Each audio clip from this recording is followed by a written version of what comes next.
Dito, dikit ka. Saan ako paparada ba? Dito po. Dito. May di, ano ma'am, ang gagawin, di, lift nyo muna ma'am. Lift nyo po muna, lift nyo pa. Lift nyo pa. Break pa. Break pa kayo. Ito, di ba? Kasya tayo dyan. Sa gitna nilang dalawa. Pahaba.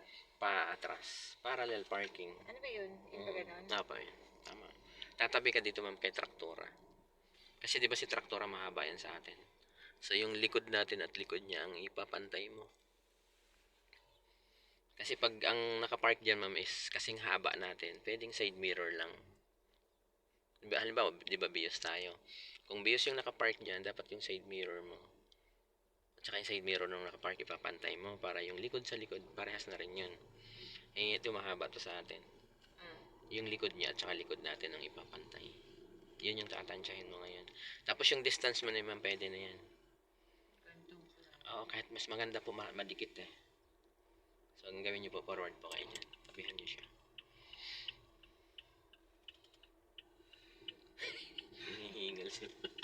Nihingal po si ma'am. Punta ka lang doon sa tabi niya ma'am. Diretso po kayo doon. Babay nyo. I-right nyo po. Yan. I-diretso nyo yung manibela po. Yan. Sige lang. Sige po. Punta po kayo doon sa tabi. Pantay nyo lang yung... Yan. Dito mo ipantay ma'am yung likod ng kotse natin. Sa likod niya na yan. Sige lang. Kaya mo yan. Diretso ka pa doon ma'am. Kasi yung likod natin ma'am malayo pa eh. Ipapantay mo yung likod natin dito sa likod ni traktora. Okay. So, diretso ka pa. Yan. Tama yung distance natin. Breakan nyo ng konti. Yung tansya nyo po. Yung sarili nyong tansya. Yan, break. Yan, pwede na yan. Stop. Paano? Okay, reverse. Isang turn lang, ma'am, ang gawin nyo pa. Turn nyo sa right ng isa. Ito po, ipantay nyo ito. Yan, tama isa. Tapos, atras kayo, ma'am, ng atras. Natandaan mo yung pinanood mo. Black na. Itong side mirror, ma'am, hintayin mong lumagpas sa likod nito. Yung traktora. Tapos yung balikat mo, di ba, dapat nakatapat doon sa may plate number. Lagay ng plate number. Pinang-pina sa mga gulong na malalaking gulong. Yan, konti na lang. Konti na lang, may babayaran.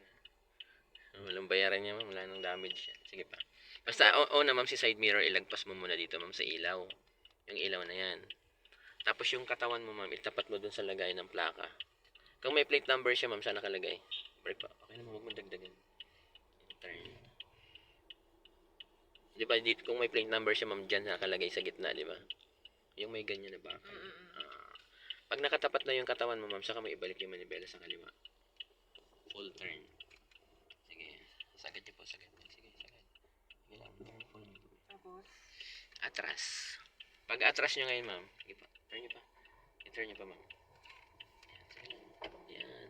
Pag atras nyo ngayon, ma'am, ang titingnan nyo dito, ma'am, yung gutter. Natatanaw nyo pa yung gutter? Oo, nakatanaw. Okay. Kasi pag hindi nyo natatanaw yung gutter, ibig sabihin nun mag-gutter tayo. Kitang-kita naman. Kitang-kita yung ebidensya pag nabangga. Yan. Tapos si bus, ma'am, lingunin mo rin.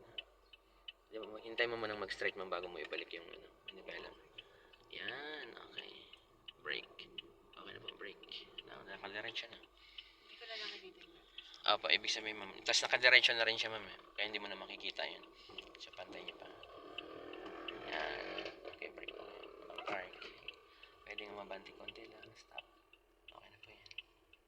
Yan. Nakapark yun muna. Isipin mo muna yung nangyari.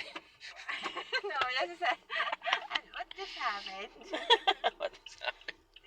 Anong nangyari? So, pinuuso niya ako doon. Tapos nagano yung likod doon sa plaka. Tapos nung kanan. Reverse. Tapos nung tapat na yung side mirror doon. Kaliwa. Reverse natin. Sige.